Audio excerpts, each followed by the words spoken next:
আসসালামু আলাইকুম। বাংলাদেশ বেতার, রাজশাহী। স্থানীয় সংবাদ পড়ছি মাসুম আক্তারুজ্জামান অনিক। 2026-27 অর্থবছরের জন্য 9,38,000 কোটি টাকার বাজেট প্রস্তাব করা হয়েছে, যা চলতি অর্থবছরের বাজেটের তুলনায় 1,48,000 কোটি টাকা বেশি। আজ বিকেল 3টায় জাতীয় সংসদ ভবনে অর্থমন্ত্রী আমির খসরু মাহমুদ চৌধুরী বাজেট পেশ করেন। অধিবেশনে সভাপতিত্ব করেন স্পিকার হাফিজউদ্দিন আহমেদ বীর বিক্রম। অর্থমন্ত্রী বলেন, আগামী অর্থবছরে মোট উন্নয়ন ব্যয় বাড়িয়ে এবং পরিচালন ব্যয় তুলনামূলক কমিয়ে আনার পরিকল্পনা নেওয়া হয়েছে। এর মাধ্যমে সরকারি ব্যয়ের কাঠামোই উন্নয়ন কর্মকাণ্ডকে আরও বেশি গুরুত্ব দেওয়া হবে। প্রস্তাবিত বাজেটে বার্ষিক উন্নয়ন কর্মসূচির জন্য 3 লক্ষ কোটি টাকা বরাদ্দ রাখা হয়েছে। সব মিলিয়ে উন্নয়ন ব্যয়ের পরিমাণ ধরা হয়েছে 3,16,075 কোটি টাকা। অন্যদিকে পরিচালন ব্যয়সহ অন্যান্য খাতে বরাদ্দের প্রস্তাব করা হয়েছে 6,21,925 কোটি টাকা।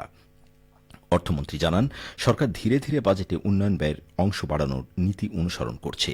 সে অনুযায়ী আগামী অর্থবছরে উন্নয়ন ব্যয় 33.70% উন্নীত করার প্রস্তাব করা হয়েছে, যা চলতি অর্থবছরের সংশোধিত বাজেটে ছিল 27.27%।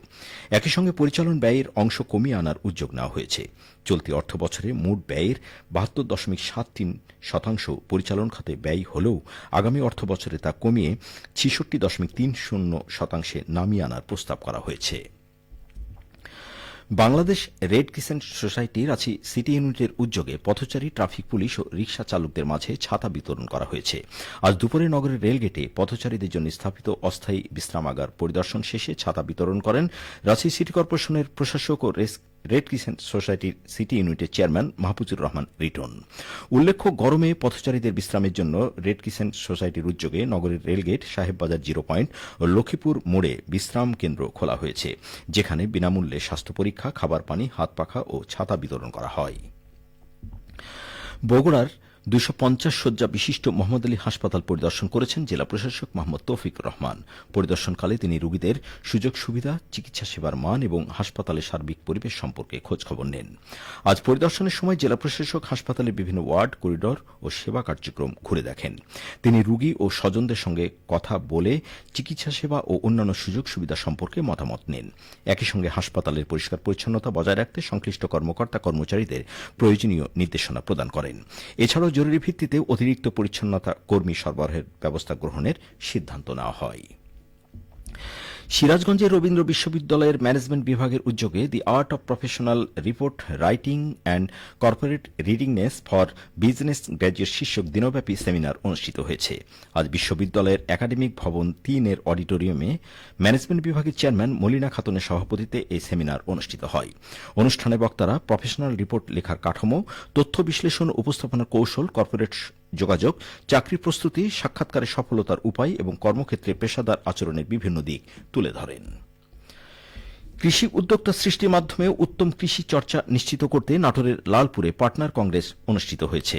আজ উপজেলা পরিষদ মিলনায়তনে বিভিন্ন পেশাজীবীদের অংশগ্রহণে দিনব্যাপী এ অনুষ্ঠানে প্রধান অতিথি ছিলেন জেলা কৃষি সম্প্রসারণ অধিদপ্তরের প্রশিক্ষণ কর্মকর্তা মোহাম্মদ শহীদুল ইসলাম। অনুষ্ঠানে বক্তারা বলেন, নিরাপদ খাদ্য উৎপাদনে পার্টনার প্রকল্প কার্যকর পদক্ষেপ গ্রহণ করেছে। উৎপাদিত খাদ্যের পুষ্টিমান অক্ষুণ্ণ রাখা, বাণিজ্যিকরণের মাধ্যমে বাজারজাতকরণের সম্ভাবনাকে ব্যবহার করা প্রকল্পের উদ্দেশ্য। রাজশাহীতে আজ দুপুরে 1 ঘণ্টা ভারী বৃষ্টিপাত হয়েছে। এ সময় বৃষ্টিপাত রেকর্ড করা হয়েছে 25 মিলিমিটার। আজ দুপুর 12টা থেকে গুড়ি গুড়ি বৃষ্টিপাত শুরু হয়। দুপুর 1টার দিকে ভারী বৃষ্টিপাত শুরু হয়ে চলে দুপুর 1:45 পর্যন্ত। তবে তীব্র গরমের পর এমন বৃষ্টিপাতে নগর জীবনে স্বস্তি নেমে এসেছে। বৃষ্টিপাতের কারণে তাৎক্ষণিক নগরের বিভিন্ন অলিতে গলিতে বৃষ্টির পানি জমে যায়। তবে বৃষ্টি থেমে যাওয়ার সাথে সাথে ড্রেন দিয়ে বৃষ্টির পানি নেমে যায়। রাজশাহী আবহাওয়া অফিসের ইনচার্জ রহিদুল ইসলাম জানান, আজ 25 মিলিমিটার বৃষ্টিপাত রেকর্ড করা হয়েছে। এর আগে গত 3 জুন বৃষ্টিপাত রেকর্ড করা হয় 1 মিলিমিটার। সবশেষে আবহাওয়া। আজ রাজশাহীতে সর্বোচ্চ তাপমাত্রা ছিল 30.5 ডিগ্রি এবং সর্বনিম্ন 24.4 ডিগ্রি সেলসিয়াস। সন্ধ্যে 6টায় বাতাসে আপেক্ষিক আর্দ্রতার পরিমাণ ছিল 97%। রাজশাহী ও পার্শ্ববর্তী এলাকায় আগামীকাল সূর্যোদয় ভোর 5:15। সংবাদ শেষ হল। আমাদের পরবর্তী স্থানীয় সংবাদ প্রচারিত হবে আগামীকাল সকাল 8:10।